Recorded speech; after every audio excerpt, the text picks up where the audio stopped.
बिस्मिल्लाहिर्रहमानिर्रहीम। अस्सलाम वालेकुम नाजरीन, हेज़ क्या है? औरतों को हेज़ की सज़ा क्यों मिली? औरत के हेज़ की इब्तदा कब और क्यों हुई? यहूद व नसारी हेज़ वाली औरतों के साथ क्या सलूक किया करते थे? और कुरान मजीद फुरकान हमीद में हेज़ वाली औरतों के हवाले से क्या हुक्म है? इसके हवाले से हजूर नबी अकरम सल्लल्लाहु अलैहि वसल्लम ने क्या इरशाद फरमाया, यही हमारी आज की वीडियो का मौजू होगा। और आज हम आपको औरत के हेज़ के अय्याम और मसाइल के हवाले से इंतहाई अहम मालूमात फराहम करेंगे। मगर वीडियो में आगे बढ़ने से पहले अगर आप हमारे चैनल पर नए हैं तो बराए मेहरबानी हमारा channel the Muslim guidance subscribe करें, जहां आपको बिलखसूस इस्लामिक हिस्ट्री और बिलामूम दुनिया भर की मुनफरद मालूमात पर मबनी वीडियोज़ मिलती रहेंगी। नाजरीन, कुरान मजीद फुरकान हमीद की सूरह बकरा की आयत नंबर 222 में अल्लाह रब्बुल इज़्ज़त ने इरशाद फरमाया, आपसे ये लोग हेज़ के बारे में सवाल करते हैं, कह दीजिए कि वो गंदगी है। हालत हैज़ में औरतों से अलग रहो और जब तक वो पाक ना हो जाएं, उनके करीब ना जाओ। हाँ, जब वो पाक हो जाएं तो उनके पास जाओ जहाँ से अल्लाह ने तुम्हें इजाज़त दी है। अल्लाह तौबा करने वालों को और पाक रहने वालों को पसंद फरमाता है। नाज़रीन, सही मुस्लिम में हज़रत अनस रज़ी अल्लाह ताला अन्हु से रवायत है, यहूद में से जो कोई औरत अय्याम से हो जाती, यानी औरत को हेज़ होता, तो वो लोग ना सिर्फ ये कि उसके साथ खाते पीते ना थे, बल्कि घरों में सोना और बैठना तक छोड़ देते थे। चनाचे रसूलुल्लाह सल्लल्लाहु अलैहि वसल्लम के सहाबा कराम रज़वानुल्लाह अलैहि अजमाइन ने आप सल्लल्लाहु अलैहि वसल्लम से इस हवाले से पूछा कि हाइज़ा औरतों के बारे में यहूदियों का तो ये अमल है, हम क्या करें? तब अल्लाह रब्बुल इज़्ज़त ने ये आयत नाज़िल फरमाई, यानी ये लोग आपसे हैज़ के बारे में पूछते हैं। रसूलुल्लाह सल्लल्लाहु अलैहि वसल्लम ने फरमाया, तुम अपनी औरतों के साथ जबकि वो हाइज़ा हों सवाए सोहबत के जो चाहे किया करो। जब यह खबर यहूदियों को पहुंची तो उन्होंने कहा, ये आदमी यानी मोहम्मद सल्लल्लाहु अलैहि वसल्लम हमारे जिस दीनी अमर की तरफ मतवज्जा होते हैं उसमें हमारी मुखालफत ज़रूर करते हैं। यहूद की ज़बानी ये सुनकर दो सहाबा कराम हज़रत असद रज़ी अल्लाह तआला अन्हो और हज़रत अबाद रज़ी अल्लाह तआला अन्हो दरबार रिसालत में हाज़िर हुए और अर्ज़ किया कि या रसूलल्लाह सल्लल्लाहु अलैहि वसल्लम, यहूदी ऐसा कह रहे हैं। यानी उन्होंने यहूदियों का कलाम नकल किया और फिर ये कहा कि अगर आप इजाज़त दें तो यहूदियों की मुवाफ़क़त के लिए हम अपनी औरतों के पास अयाम हेज़ में रहना सहना छोड़ दें। ये सुनकर रसूलुल्लाह सल्लल्लाहु अलैहि वसल्लम का चेहरा मुबारक मुतगय्यर हो गया और हमें यह गुमान हो गया कि आप सल्लल्लाहु अलैहि वसल्लम उन दोनों पर खफा हो गए हैं। वो दोनों निकल कर चल दिए। उनके जाते ही रसूलुल्लाह सल्लल्लाहु अलैहि वसल्लम के पास कहीं से तोहफ़तन दूध आया। आप सल्लल्लाहु अलैहि वसल्लम ने उन दोनों को बुलाया और उन दोनों को दूध पिलाया ताकि उन्हें ये पता चले कि रसूल कायनात सल्लल्लाहु अलैहि वसल्लम उनसे नाराज़ नहीं। नाज़रीन, हेज़ से मुराद वो खून है जो बालिग़ गैर हामला औरत के रहम से आए और उसका सबब बीमारी ना हो। उसी खून के सबब किसी औरत में बच्चा पैदा करने की सलाहियत मौजूद होती है। अगर किसी औरत को हैज़ यानी माहवारी ना आती हो तो वह बच्चा पैदा करने की सलाहियत से महरूम होती है। हेज़ की इब्तिदा के हवाले से सही कौल ये है कि उसकी इब्तिदा हज़रत हव्वा सलामुल्लाह अलैह से हुई। हज़रत हव्वा ने जब शजरे ममनुआ का फल खाया उसी वक्त से ये बीमारी औरतों के साथ लग गई।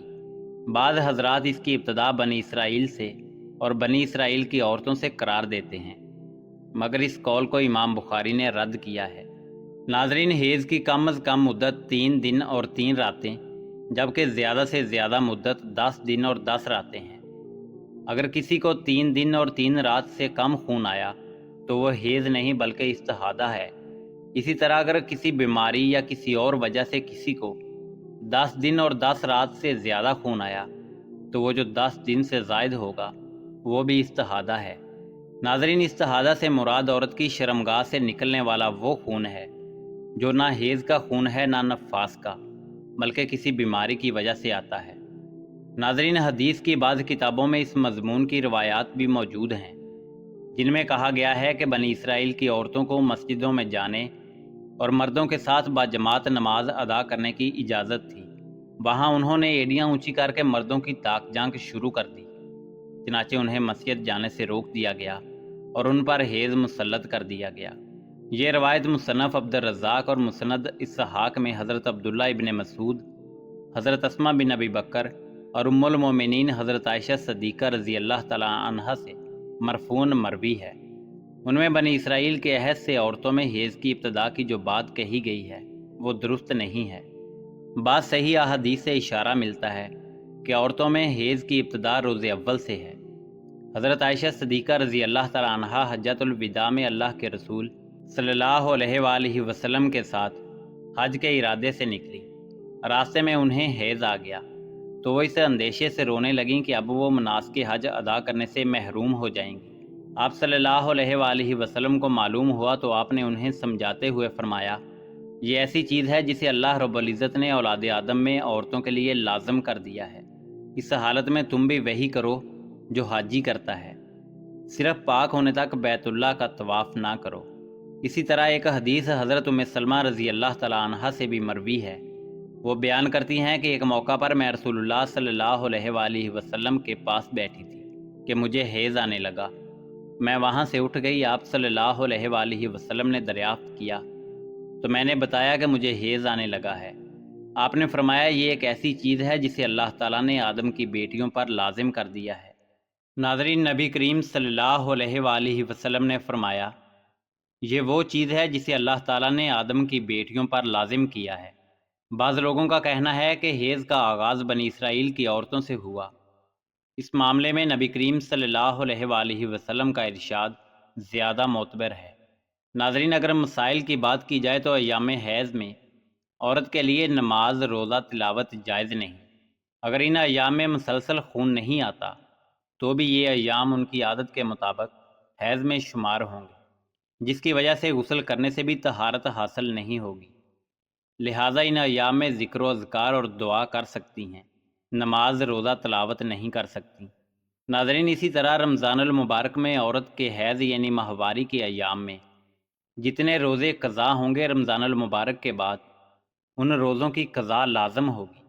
ناظرین، اسی طرح نماز کے حوالے سے مسئلہ یہ ہے کہ عورت کے لیے ناپاکی یعنی حیض کی حالت میں نماز پڑھنا جائز نہیں بلکہ معاف ہے، یعنی قضا کی بھی لازم نہیں۔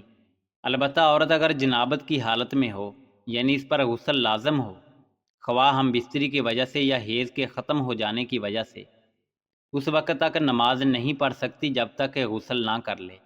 اس حالت میں اگر کوئی نماز گئی تو اس کی قضا لازم ہوگی۔ ناظرین، اسی امید کے ساتھ اجازت دیجیے کہ آپ کو ہماری ویڈیو پسند آئی ہوگی۔